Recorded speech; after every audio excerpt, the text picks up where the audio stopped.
All right, hello everyone, and welcome to GoA Wrestling, where we are going to be doing another predictions video. I am the challenger, Connor, and I'm going up against the reigning and defending GoA Wrestling predictions champion, and that's Callum. Thank you very much. Thank you very much. Yep, who won? Let's hope I'm not a transitional champion. Who won the first one by 1 point. Because you predicted that Jey Uso would pin Roman Reigns at Money in the Bank, which he did. Absolutely. Got that spot on. I get my mandatory rematch for SummerSlam, which is supposed to be the second biggest pay-per-view in WWE of the year, although it could be argued because the Royal Rumble is a really, really popular pay-per-view, but it's supposed to be because of the time of year. It's far away enough to where the stories all build to this one pay-per-view. So yeah, SummerSlam is it's the WrestleMania of the summer, I guess you could say. Although actually, I would argue the real WrestleMania of the summer is the one that you're going to be going to at Wembley Stadium. That's what I think. Oh yeah, is. that's which is now a month away, pretty much. It's under a month away now, which is kind of strange to think about. Yeah. Regardless, we're not here to talk about AEW. We're here to talk about the Fed. We are now at the 1-year anniversary of Triple H's reign as head of creative, although with a bit of interference from Vince from time to time, it has to be said. Especially after WrestleMania, for sure. Well, now we've got Dirty Dominic Mysterio and Big Bronson Reed. That's right. If those aren't Vince-isms, then yeah, I don't know what is. I don't think Dirty Dominic Mysterio works as well as something like Dirty Dutch Mantel. No. And I think the adjective big has been used way too many times. Yeah, he doesn't need it. Not needed. It's just unnecessary. Just weird. But regardless, despite Vince's little interferences, on the whole, Triple H's premium live events have been consistently really good. But like, I can't remember the last time WWE has been on this sort of streak of pay-per-views. The only one that was sort of okay was Extreme Rules. Yeah, that's the only. And at the time, well, a lot of people were really hyped and excited for Bray Wyatt. Mainly, that was really the Bray Wyatt show. Since then, it's not really gone to plan for Bray Wyatt. But since that pay-per-view, the run of pay-per-views we've had since then has been quite high quality in comparison to the last 10 years, really, consistently. Because I don't remember since last year's SummerSlam, there's not been a pay-per-view where I think that's been out, like flat out bad, not one. A majority of them have a good to great average, I would say. Yep. And I'm not expecting anything different from this show, really, from the fact of what we got so far on the card. Yep.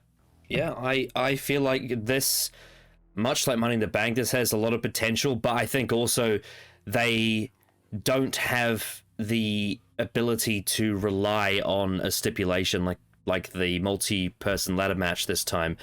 This is going to be a wrestling show for the most part. And also SummerSlam, I believe they'd always do this with the big four pay-per-views. I believe this is going to be a longer show. This is probably going to be 4 hours, which means more matches. Yeah. More matches than usual. I think this show has very much potential to be... If things play out right with every match, and it would have to be every match, this could be aching on the cusp of Mania Night 1. It could. There's 1 or 2 matches where I think that might hold it back, but I think overall, this is from the 8 matches we've got confirmed, 6 of them could legitimately be like fantastic matches. Yeah, 100%. Yeah, I think pretty much every match, almost every match, has potential to be really, really good if it's booked correctly. But it has to be, this is a case of every single detail of all these matches have to be booked really well for the show to fire on all. Like, if this wants to be like a contender for pay-per-view of the year, they're gonna have to try and balance all of these matches.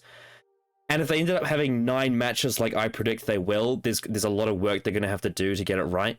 But it's got a lot of potential for sure. Knowing it does. There is a lot of potential on this card to be great. Not knowing what the Fed's like, though, they'll probably half of it's probably going to be average, which is what they usually end up doing, because they just, for some reason, they just had this inability to stay consistent on a show. For a lot of their shows, they just can't they can't spread their eggs out. They have to put too much time into a few things, which seems to be a running issue. But you never know. This could end up being like a 4-hour NXT takeover, which would be great. It could. I hope so. Anyway, much like the last predictions, we're going to start with the Intercontinental Championship match. So last pay-per-view at Money in the Bank, we saw the return of Drew McIntyre after Gunther beat Matt Riddle. McIntyre has not, I believe he hasn't wrestled on TV. I haven't been watching SmackDown or Raw. But I believe he's had a tag match on Raw. Right, okay. With Matt Riddle against Imperium. But he hasn't challenged for a championship since he lost at WrestleMania in the Triple Threat match. Yes. With Gunther and Sheamus. So I have gone with Gunther. I know that Drew has just returned, which is a prime spot for him to win a championship. But I think they want Gunther to beat the Honky Tonk Man's record. I know what the WWE's like, and I know that they will. He is so close to doing it. He is so close to beating it. He's a month away. He's a month away now. Yeah, it's. I feel like there's going to be a screwy finish in this match. I don't think he's going to win clean, because I think they want to protect McIntyre in his return, and I think him coming back, they're going to give him something to do, and he'll probably be protected for at least a few months, depending on what they want to do with him going forward. But I think Gunther will win, but I don't think it's going to be clean like it was with his other matches. I think this is going to be an actual struggle for him. And it might take Imperium interfering to get it done. That's my prediction, is Gunther to win this. I've also gone for Gunther. But this is probably the first time, I think, in his reign since Clash of the Castle, maybe Mania, but I was more confident he would win that than the other two. I think this is the most iffy I've been on him retaining, because he's so close now, and the fact that it's Drew McIntyre, who is probably, in terms of people who could dethrone Gunther, a very good choice. However, I think they are going to break the record, and that's why I'm going for Gunther. I can see it being a bit of a screwy finish. With Gunther, that hasn't happened. Correct me if I'm wrong. I don't think he's ever won a match through screwy means, because that's the sort of character he is. Even though he's a heel, he's that sort of character who wants to win legitimately and just absolutely brutalizes his opponents, like he did to Matt Riddle in the last pay-per-view. But I can see a world where that is a possibility to keep Drew strong. And because it doesn't happen too often in Gunther matches anyway, that is probably something that could work. I think there's a good chance there might be another match after this, and that could be the moment, once the record has been broken, that Drew could win it over him. However, I think Sheamus should beat him once the record is broken. That's just me personally, unless someone better comes along. Yeah, I'm also going with Gunther as my pick for this match. Yeah, I mean, Drew is probably in my top 3 choices to dethrone him. Yeah. But I think he is probably third on that list for me. The two that I would think would be perfect choices are either Sheamus or Ilya Dragunov. Because of those are the... With Sheamus, it's him finally winning that one championship he's never gotten. And with Dragunov, the history they have from NXT UK, it would make sense. But I actually think what you could do with that is you could have it be Sheamus for the Intercontinental Championship. And then down the line, Ilya Dragunov could challenge Gunther if he's the world champion. which Yeah, you could do that. in that sense you could have both.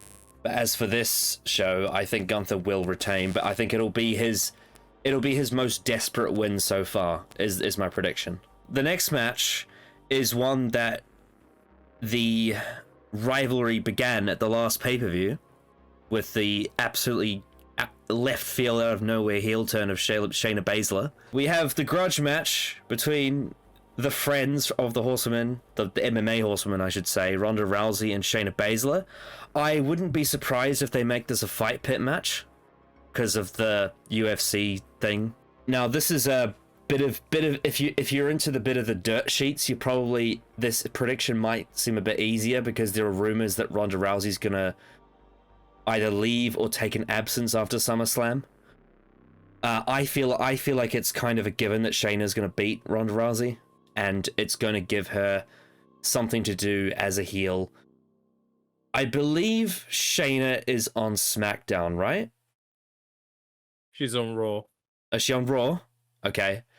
Well, yeah, because when they came back last month, they won the tag titles, the women's tag title, which are cross-branded, right. But then they obviously lost their Money in the Bank, and then it's been on Raw since they've been feuding. I see.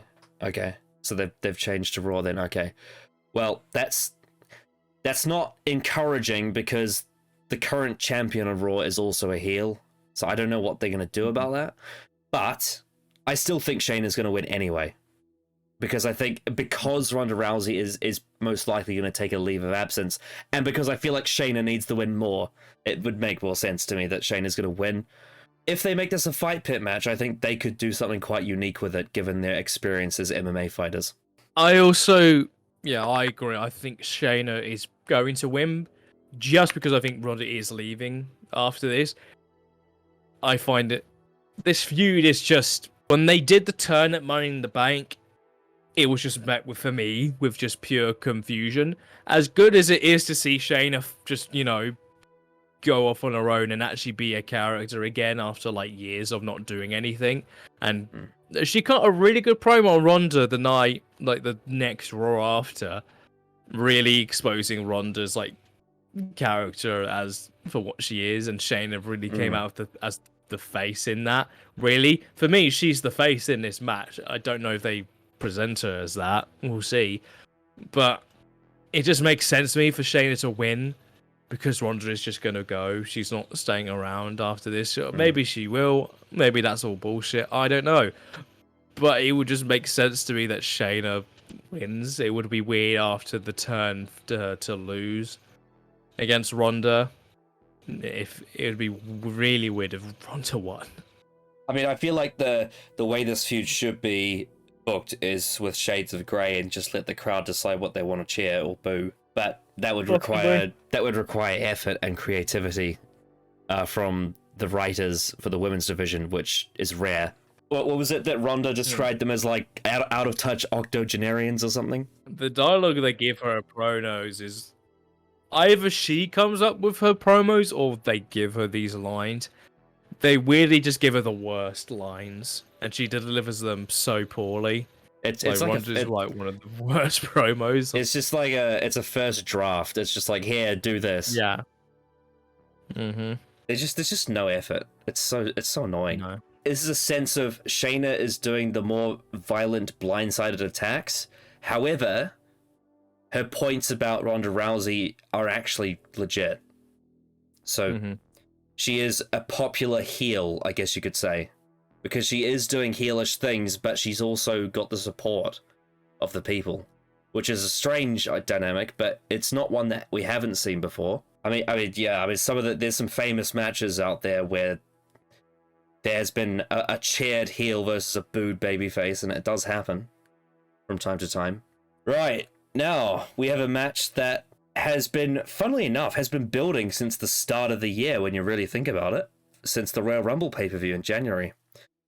And we saw another chapter of it at the last pay-per-view of Money in the Bank, although a very messy one at that. It is Ricochet versus Logan Paul, which is a match that I'm sure is going to be a crazy spot fest full of stunts and creative acrobatics. and a lot of grandstanding from Logan Paul, as he always does. So the one thing I've observed is that Logan Paul has lost a lot of matches recently. He lost to Roman Reigns. He lost in the Royal Rumble match.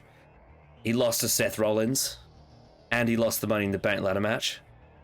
I think Ricochet, as great as he is as an athlete, I think he's low enough on the card to take a loss, which is why I'm predicting Logan Paul's going to win this match. Because if WWE actually wants people to take Logan Paul seriously as a threat, as a star on the roster, then he does need to win sometimes, and I think this is a time when he can win a match, is against Ricochet. Yeah, I agree, and I think your summation of what this match is probably going to be is probably very accurate. This is just going to be a spot fest. This is a type of match that will probably open the show. It's going to be very fun, acrobatic, messy, probably. But yeah, I imagine Logan will win this because he probably does need the win if he is going to continue, being a main player in the company. So it makes sense for me for Logan to win this. Ricochet just doesn't have anything going for him, really. Yep. They try to recreate the spot he did in NXT, and it didn't really hit as hard as it probably should have. Just probably because Logan's promos seem to be quite on the berry side, strangely. Whether that's what they're feeding him or that's Logan going in for himself, maybe. I don't know. This feud, it's a feud that you know what this is, what it's going to be. You know what the match is going to be. It's about trying to build it around going viral, which has been a bit cringe a little bit, but it will, because they'll do a crazy spot through the table probably, and it'll do well, and it'll be fun. The match will be fine, perfectly fun, and Logan will win, and that's it'll be good. I'll enjoy it. I mean, the thing that I've noticed with Logan Paul at WWE is that the feuds on TV are mostly pretty garbage, but the actual matches themselves are slappers. Yeah. Oh, yeah. Agreed.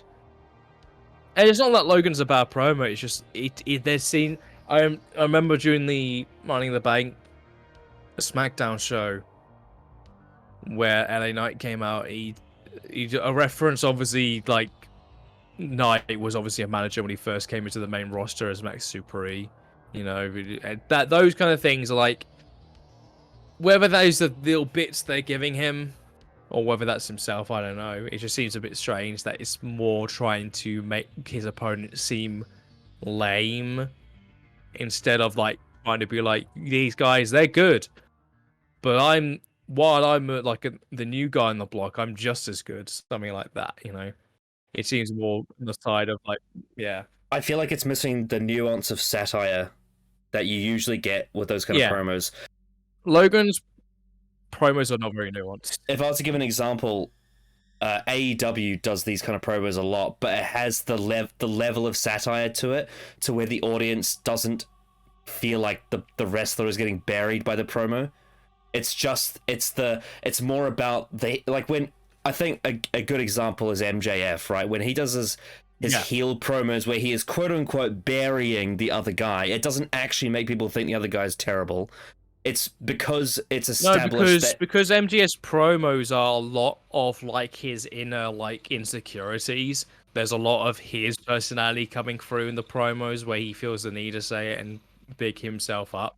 But then in the matches, you get the storytelling of the actual wrestler who's facing are as good, and he's I remember that clip of in the Fatal 4-Way match at Double or Nothing where you can hear MJF very vocally whenever he's getting hit by a move by Darby Allin. He's what the fuck, like that. That shit's great. But yeah, I agree. It's not the same with Logan. There's no nuance. Yeah, because that's the thing. When the fans watch an MJF promo where he tries to bury his opponent in kayfabe, I should say, the response is, yeah, of course you would say that because you're a bully, and that's what a bully would say, and you're full of shit. Whereas when Logan Paul cuts a promo, it's actually he's kind of making a good point about this person's weaknesses, which doesn't make you want to watch the match. It just makes you less invested in the person he's talking about. Yeah, they don't, because Logan doesn't really have a character. No, really. in comparison to a lot of other wrestlers in other companies. He's arrogant, megastar, internet guy. Honestly, he's kind of just a parody of his real life persona online. Kind of, yeah. Yeah, but the match is probably going to slap. So at least we have that. Oh yeah, it'll be good fun. Yeah. Hopefully there won't be any near-death injuries, though. Jesus Christ. No, hopefully not. We have a match which I think has a really fascinating build to it. I've seen bits and pieces of some of the promos. I think this is one of the matches where it's going to take some really, really, really careful booking to get this one right. It is the triple threat match for what I can't remember which one is which, but it's essentially the SmackDown Women's Championship, and it's Asuka, Charlotte Flair, and Bianca It's the WWE Belair. Undisputed. It's like, it's the Women's Championship. Because the one on Raw is the Women's World Heavyweight Championship. Right, okay, so the WWE Women's Championship, let's call it that. Because the Undisputed the Undisputed is full of shit, because it's not Undisputed. Because I don't think it is actually Undisputed, but I think it said Undisputed on the belt. I could be wrong about that, but that's it is dumb. the WWE Women's Championship. No, but it's dumb, because it's not Undisputed, because there's two belts. Yeah, it does say Undisputed on the belt itself. That is funny.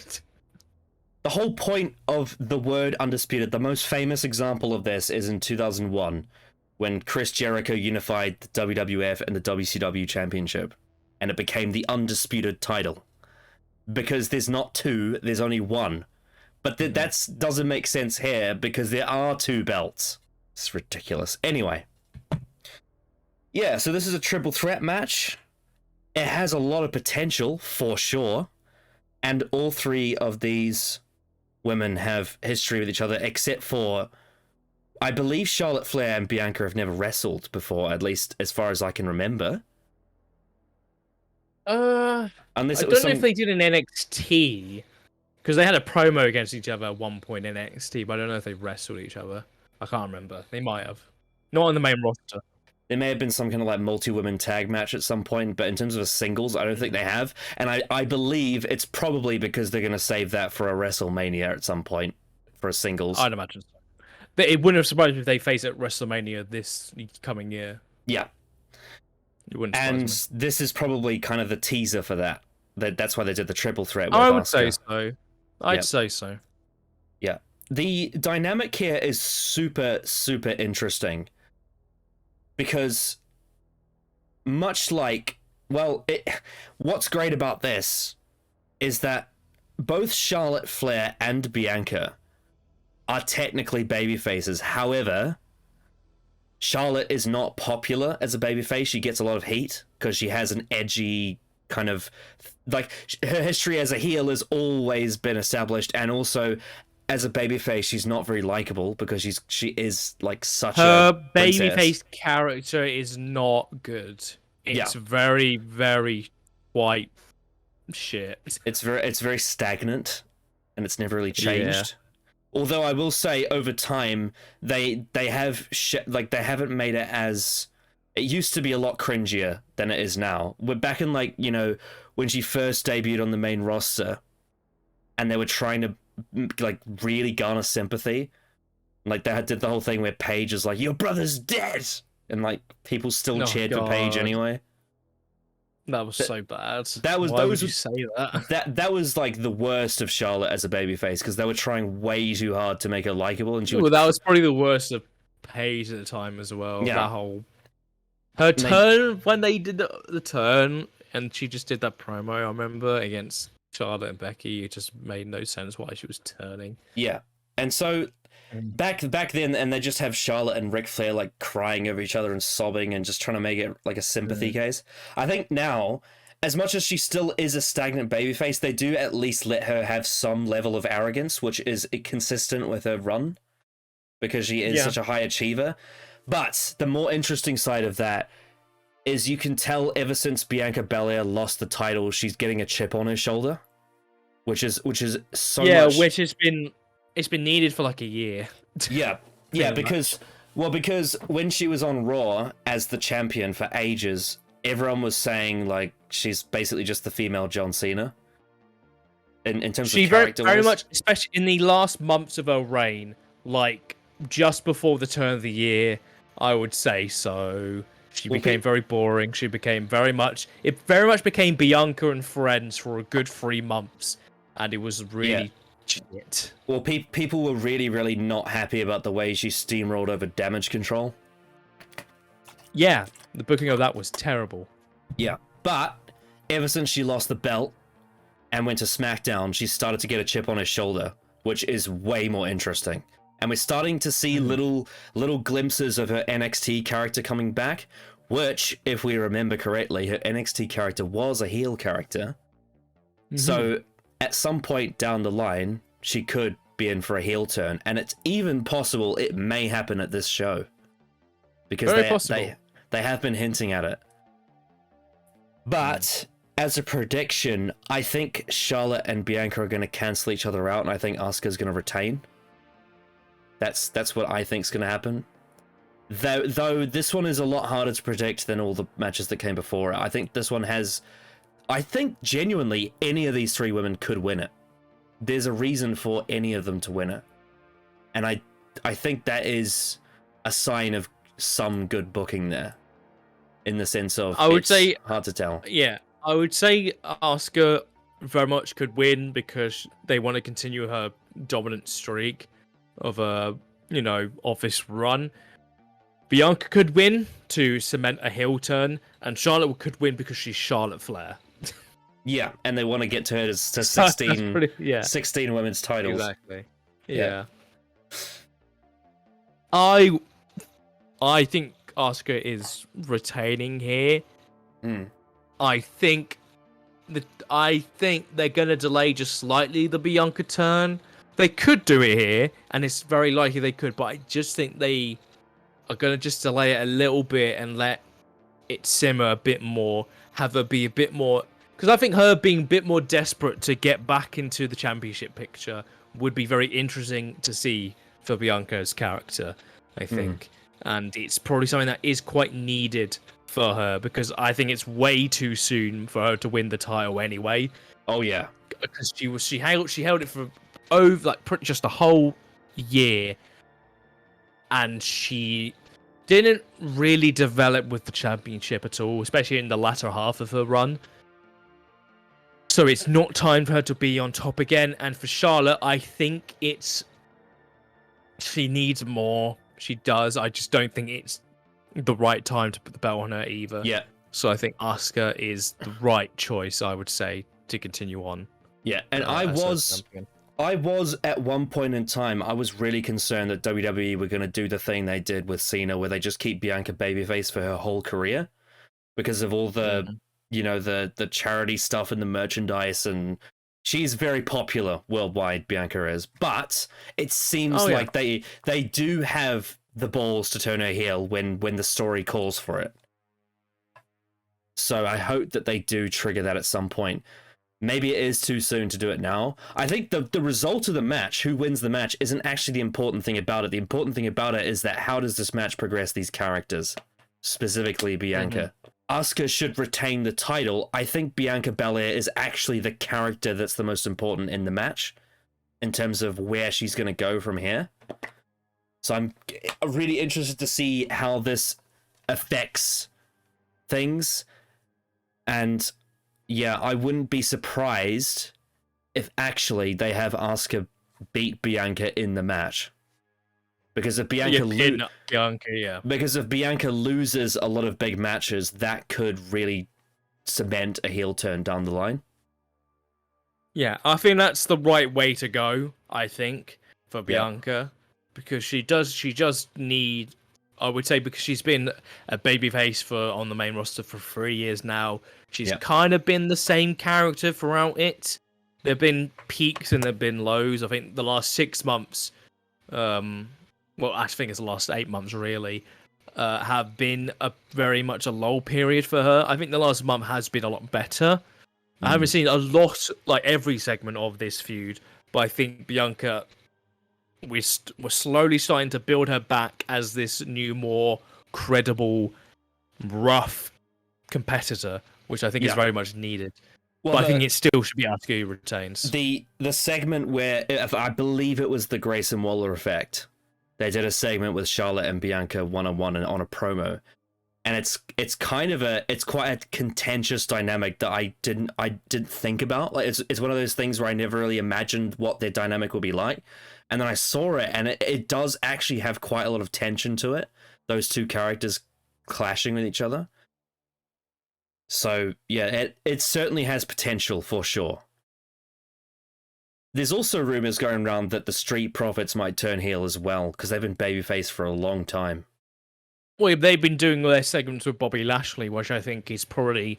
I think also for the Street Profits, it's probably time to do a change of character. Because I think they're great.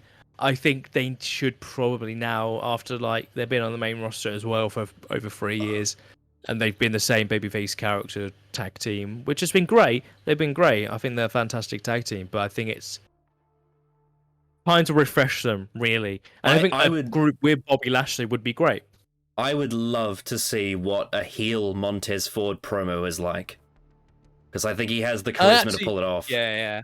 Oh yeah. I literally just remember something in my head. Do you remember what the last tag team title match on last year's SummerSlam was? Do you remember what match that was?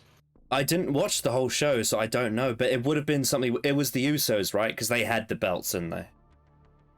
Yeah, it was the Usos against the Street Profits, with Jeff Jarrett as special guest referee. That's so weird. Why was Jeff Jarrett? Because I remember this because I watched a clip, I think WWE Social posted it, of every SummerSlam match the Usos have had, because the Usos are undefeated at SummerSlam.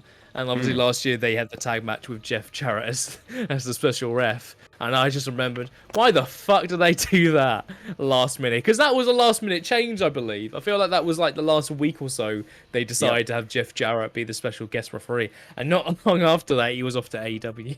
Yeah, and actually, genuinely, one of the most surprising things ever, his AEW run has been really, really good. It's been fun. It's been one of the best runs of his whole career, and he's like, what, nearly 60 or something?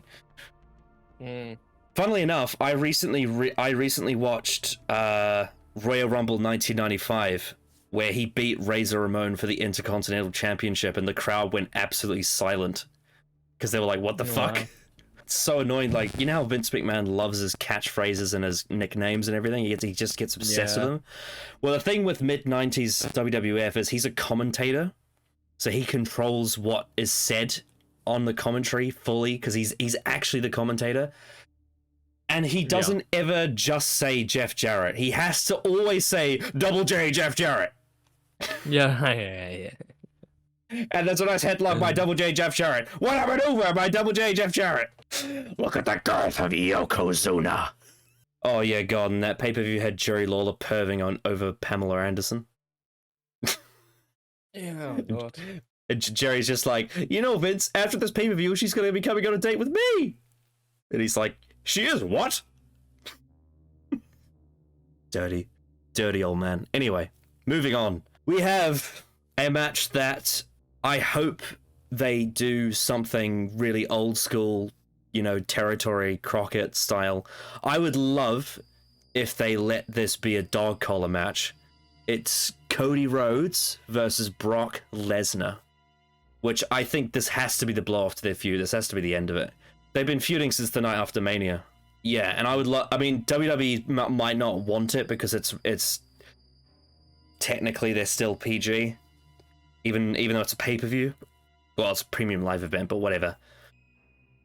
I would love if they made this a dog collar match, because I think it would be so unique to see what Brock Lesnar would do chained up to another person.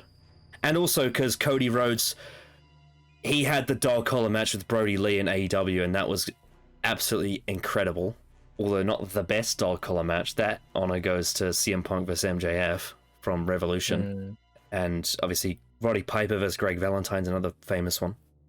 But yeah, regardless, I think that Cody Rhodes has to win this, because if he's going to believably, quote-unquote, finish the story at WrestleMania, then having him beat Brock Lesnar is probably the way to go. I don't see a reason why he shouldn't. I don't see why Brock should win the feud either. Like, what does Brock Lesnar gain by winning a feud at this point? Him winning a feud against like a mid-carder is different, like Omos, but we're talking Cody Rhodes, the guy who should have probably won the belts at Mania, but if not, is probably going to win them next year. Having him beat Brock in a feud at SummerSlam, I think, is the sensible idea. Overcoming the odds. So, I think that this is very much my gamble. There's every chance Cody does win. 100%, I absolutely understand your viewpoint. I understand completely that you eventually want to build him up to eventually have another match at Mania against Roman, which is probably going to be the plan. However, I have a strange feeling there is going to be at least one swerve on this show. I don't think it's going to be Roman and Jay. I don't think it's going to be Seth or Finn. I have a strange feeling to build up the adversity for Cody Rhodes, they will have Brock win this match. Don't know why, I just have a feeling. It's also a mix of trying, like in the predictions themselves, trying to gain one advantage. Because I think you were going to go for Cody. So I've gone for Brock. For both predictions, and I have a feeling that there will be a swerve on this show, and this will be it. It could be Finn/Seth, because I think there's only one choice really for that match, but they could do something else. And yeah, it's a gamble, but I'm going with Brock. I'm going with Brock as my sort of gamble pick. There is a fringe.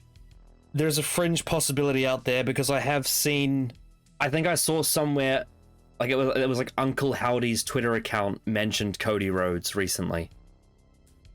So there is a possibility that it may be a Bray Wyatt distraction causes Brock to win. That could happen. But there's also the possibility that Cody could win and then Bray Wyatt could make a surprise return after the match. Anything could happen, really, in regards to that, depending on what they want to do. But yes, that is a bold prediction, but it's certainly possible. I mean, never count out Brock Lesnar. It's never a guarantee that he's going to lose. Mm-hmm. Very possible.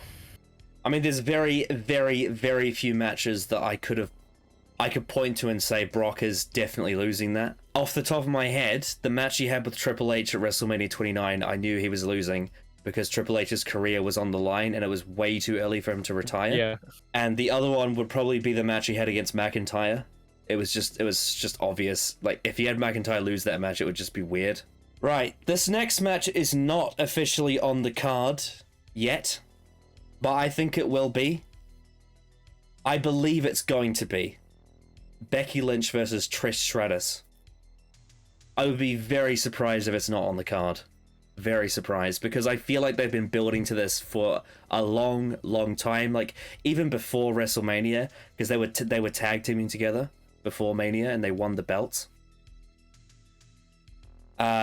Yeah, I'm almost certain that this is going to be on the card. I think on Raw, which is the penultimate, like the go home Raw to SummerSlam, I think they will announce this match.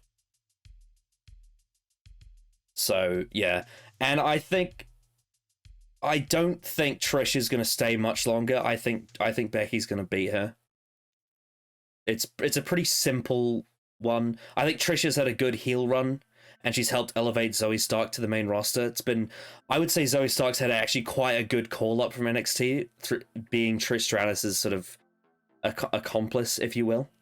And I hope that once Trish, leaves again, that Stark actually gets stuff to do and doesn't just get lost in the shuffle. Because, she's had a very successful call up to the main roster. But yeah, even with the existence of Zoe Stark, I still think Becky Lynch is going to win this match. I think it's going to be a passing of the torch. I would be very surprised if Trish won. The only reason I could see her winning is if she stays on longer and wins another title, which I don't think she should do, to be honest. if a match does go ahead, which I think it will, I'd say Becky Lynch seems like the most sensible choice for this match. Because, yeah, I think Trish probably won't be around much longer. Like you said, I think that this feud has probably run its course just about, maybe. There's only one aspect I think that would extend it is the return of Lita, which very much could happen on the show. And maybe they have a tag match with Becky Lita against Trish and Zoe Starks. You know, I think that would be a fun match at the next pay-per-view. And to sort of like end off the feud, maybe. Or maybe you do Lita versus Trish to round it off. But I think this match, I think Becky is going to win this match. If it does go ahead, which I think it will. I think this one's probably one of the more easiest choices for me. Right, now we have a match that everyone was kind of surprised was announced. I believe it was announced on SmackDown.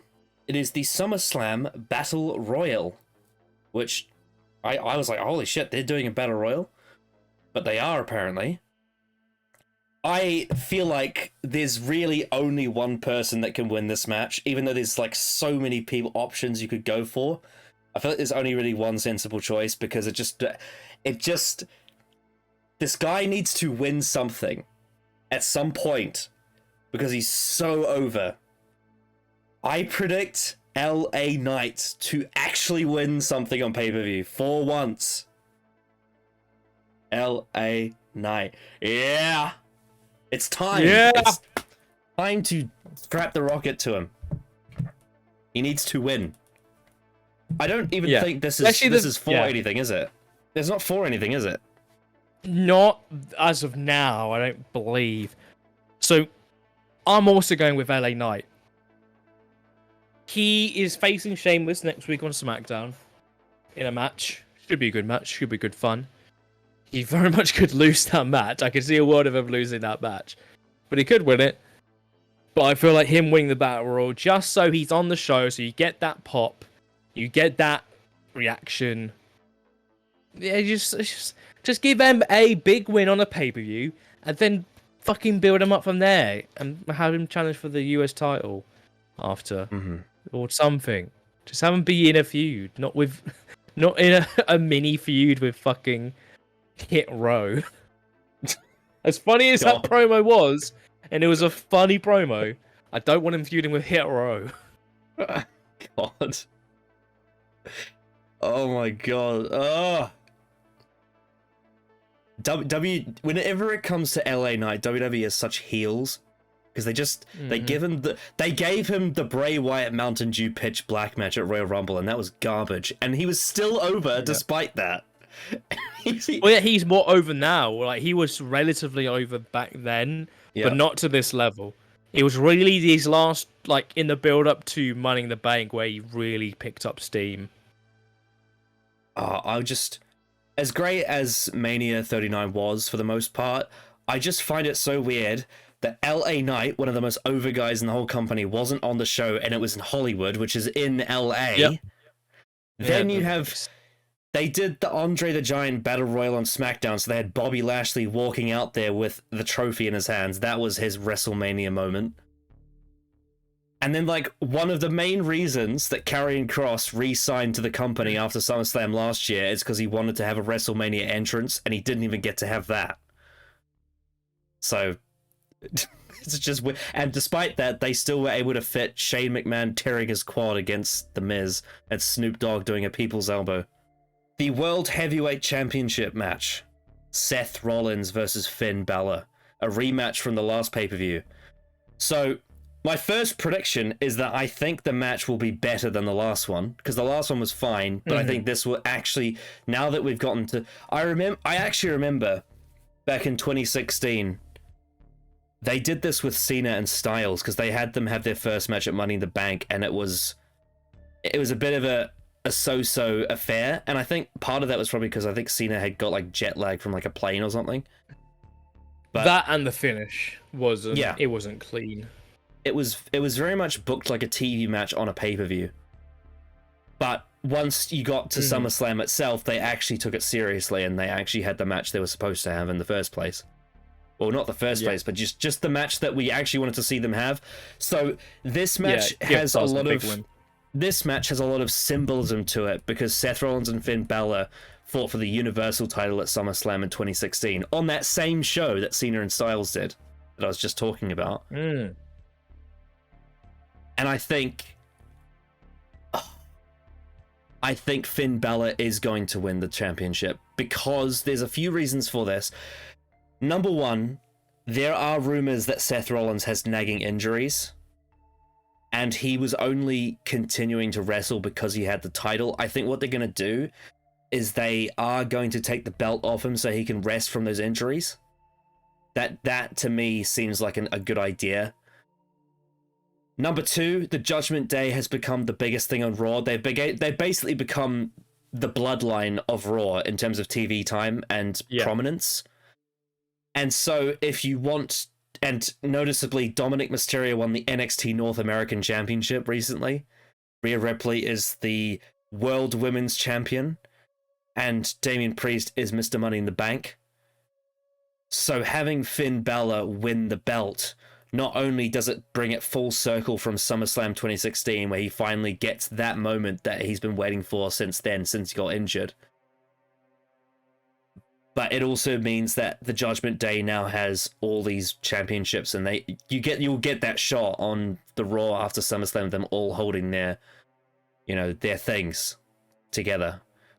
Of course, with the looming threat of Priest's briefcase, which eventually could turn into a feud within the Judgment Day Civil War, if you will. Yeah. I think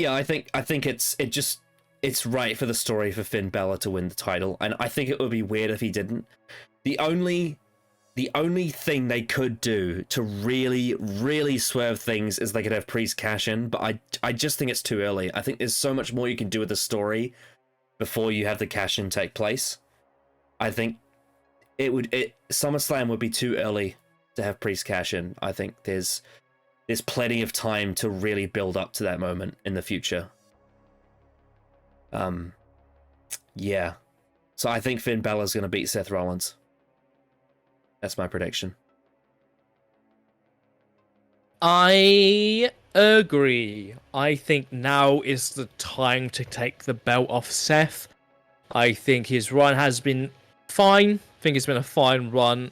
I think he was obviously the right choice to win the belt at Night of Champions. I think now is the right time to take the belt off him, put it on Finn, and build up this story between him and Priest, and the sort of anxiety and sort of background, what if he cashes in on me sort of story, which I think would be a lot of great story potential and a lot of character stuff that could be really fun and really interesting.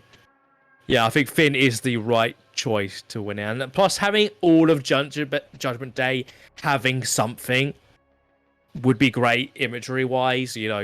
Obviously, really with the Women's Championship, Dom with the North American Championship, the Money in the Bank for Priest, and Finn being the World Heavyweight Champion, I think that would be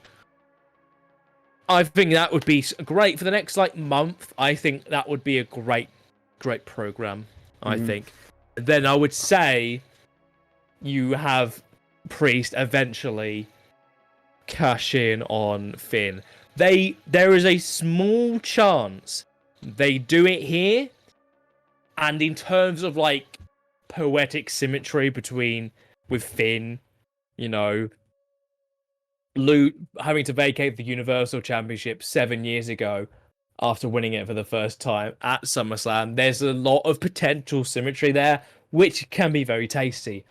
I think they'll hold off on it, though. I think they will hold off for at least a month, and then very possible that Finn gets kicked out, cashed in on, and Priest is the new World Heavyweight Champion. I think that is the way they're going to go. But I think, Finn winning the match, I think is the right choice, and I think it's probably what they are actually going to do. Yep. And then you can then build, instead of the Judgment Day previously having a common goal, it can now be fueled with anxiety and jealousy. Yes. Which, again, that could create that's a recipe for creating weeks and weeks and weeks of compelling television, which is I believe is what Triple H wants to do with a Judgment Day, because Raw is a 3-hour show and you need to fill that time with stuff that's worth watching. And lots of Judgment Day segments, especially after how the Bloodline has proven that you can have long promos that draw millions of viewers. You know, that 40-minute promo they did, the trial of the Tribal Chief, was 40 minutes long and it drew 3 million people. It's proven that you can actually do that, and they might try and do that kind of thing with the Judgment Day as well going forward, which could just further catapult them to the top priority of Raw. And if Finn Balor is the top champion of Raw, that just further, you know, emphasizes the reason to make the Judgment Day the centerpiece of the show, which is what I think they will do. And I also think that, yeah, Seth Rollins has had a lot of matches and he's defended a lot against a lot of heels. So by having Finn Balor win the belt, it'll give a lot of the baby faces on Raw a chance to challenge for the world title. There's a lot of possibilities there. All right, that brings us to the main event for the Undisputed Universal Championship, or whatever the fuck it's called. It's too much now. It's too many belts, too many names, too many days. We have Roman Reigns versus Jey Uso, which honestly I think it's so fitting that they bring this feud back to 2020 when the Tribal Chief first came to be. Mm-hmm. The Clash of Champions and Hell in a Cell. This is right after he won the belt off what was it, The Fiend at Payback, something like that. I remember in 2020 the Payback pay-per-view was 1 week after SummerSlam, because they were just like, we need to get the belt on Roman as soon as possible. No, yeah, you're right. You're right. It was a week later. Yeah. That is strange. That is so strange. Maybe they knew they wanted to do a Keith Lee defeated Randy Orton by pinfall on that same show. He did, yes. That was the highlight of his WWE main roster run before he got COVID. And then they made him the Bearcat. The Bloodline storyline brings us to the main event of SummerSlam again. This time we have Roman Reigns versus Jey Uso, and if you had told me 10 years ago that Jey Uso was going to main event SummerSlam for the WWE Championship, I would have been like, what the fuck are you talking about? But here we are, 2023, and main event Jey Uso actually makes sense. So I believe there's some kind of, because of the tribal ruling, no one from the tribe can get involved in this match. Like, there's an actual code to it. Even Reigns himself is very strict about following these rules, which is why he stopped Solo Sikoa from doing the Samoan Spike to Jey. Because he's like, you will not interfere in our code. Which is just kind of further fueling the dissension between Solo and Reigns. When Reigns starts to break down and cry at Money in the Bank, Solo's looking at him like, what the fuck are you doing? There is one man that will probably be at ringside that isn't actually part of the Bloodline, and that's Paul Heyman. Who could get involved. And yeah, there's all sorts of possibilities there. But ultimately, I don't think, as much of it an amazing pop it would get, I don't think Jey Uso is going to win, and I think Reigns is going to retain, because I think Reigns is going to be taking that championship all the way to WrestleMania, which is it's a fucking long time, but it is what it is. I think they want him to take the belt till Mania, at least. As nice of a moment it would be for Jey to win the belt, I don't think it's going to happen. I think Jey's moment was at the last pay-per-view when he won the tag match. That was his big moment, really, hitting Roman in that match. But I don't think it's going to be this. I don't think he's actually going to win the belt.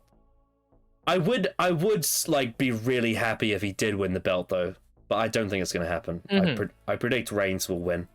Yeah, I'm pretty much in agreement. I think that Jey has really... I think there were inklings of what his potential could be during the first months of Roman's reign. No pun intended. Yeah, I think what they've done with the Bloodline since Mania, ever since that sort of month of the lull period with the Bloodline where Cody didn't win, and it just sort of felt like it was spinning wheels for a good month, but then Roman came back, and then it started to be great again. I think this like short run of the Bloodline Civil War has been really well booked. It probably didn't need the title, I don't think at all. And this probably couldn't have been for the title either. It could have been for the tribal, like, tribeless, like, all that. And it still probably would have been on that same level. And then there would have been more of a question on whether Jay wins or not. And that's the thing that for me is like, again, because if Cody was champion right now, it would be Cody versus Brock, right now at SummerSlam. And that's the underlying issue. As great as the Bloodline story has been, and it's been fantastic, it has been. That's the underlying issue of that choice at Mania. That is the sort of slight, and it's not a case of it just being plain predictable. It's a case of that element of both the Cody stuff and the Bloodline stuff that feels like it's disconnected in the sense of like they're not the pinnacle of what they absolutely could have been. Like Cody being a championship like program with Brock right now would be so much better, because the problem with that feud is the fact that we still don't know what the fuck Brock wanted or why he did what he did to Cody, why he turned on him. We still don't know, and we haven't been told, and we probably won't be told. But if he was champion, that would make it be self-explanatory. He now wants that shot at the title that he couldn't get against Roman because he lost the chance to ever challenge again. And that's if this match between Roman and Jay was for the tribal chief, you know, it had that element to it. It could go either way, because this could have been the moment of the end of this character for Roman Reigns. This could have been the end of the heel persona of this version of Roman Reigns. If you remember, this tribal chief character started at SummerSlam 2020, 3 years ago. Yeah, it did, and this could have been the perfect 3-year end to this character. And that's just the underlying issue that's just going to be there now until Roman loses the belt. As great as the feud will be and the matches, and that's fantastic, it will always be that little inkling of like, it could have just been that little bit better. It could have been like spotless. It could have been. And they just decided to delay it. And it's, thankfully, the feud between Roman and Jay is still great. It still is absolutely great. Yeah, the one thing that not having Cody win gave us was that Jey Uso was the first person to pin Reigns as the tribal chief. That's the one. Yeah, good thing and that's that's sort of the trade-off. But even then, he absolutely could have had that moment of ending Roman for good, and I feel like that's just as good in the sense of like he was the first guy to go against Roman since he won the belt. And he's been through all this abuse, all of the stuff he's been gone through. Like it's just so. If this was the end of it, it'd be perfect. He doesn't have to be the first one to pin him, but obviously that moment is great. It could be the moment of him being the one to banish Roman, you know, to end this reign of Roman. It almost makes you wonder. Had Cody Rhodes' AEW contract been just 1 year longer, and he had returned this year and then got his match next year, would that have worked? But I don't know. I don't know if it would have worked out the same way. It's hard to tell. Well, yeah, that's the choice they made, and that's just the reality, really. Yeah. But, and again, we wouldn't have gotten that Hell in a Cell match with his torn pec in WWE. You know? But yeah. Also, another year of Cody in AEW could have also been really cringe. he would have... Fuck, if he had stayed, he would have been there during Brawl Out. And that's a whole other thing to imagine what would have gone down there. That would have been so strange. I can't imagine that. I just can't imagine it for some reason. It's alien to me. It's almost it's as alien as Cody leaving was in the at first. It almost makes me think. It almost makes you think if he was still there, the brawl it wouldn't even have happened. Like he would have like stood. Maybe he would have like stood in the middle of them and like, guys, stop. I think at that time probably not. I feel like it probably still would have happened. And I think Cody just wouldn't have been involved because he would have been with, maybe he would have something to say. Maybe Punk doesn't say what he says if Cody's there. I don't know, but I think there's still that underlying thing of at the time he would still say what he said and Brawl Out still would have happened. It just would have been weird if Cody was still there. Well, I just think it's interesting how all the issues started right after Cody left with CM Punk and the Elite. No, yeah. I think that's just incredible, like, coincidence timing, honestly. Yeah. That's how I think about it. Yeah.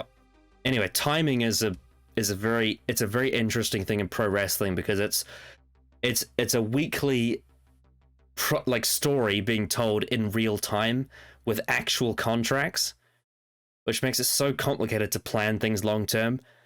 So the syncing up of Cody leaving AEW and coming to WWE, and also the Bloodline, because the Bloodline's been going so much longer than Cody ever. His I'm going to finish the story happened 2 years into the Bloodline, really, when you think about it. I mean, I guess a year and a half. Mm-hmm. But now we're actually a year and a half past that. We're at 3 years into the Bloodline. But yeah, I think Reigns he's gonna retain the title. And it's gonna be many more months. I am interested to see what they do with the Usos after this, though. I think it's curious. Yeah.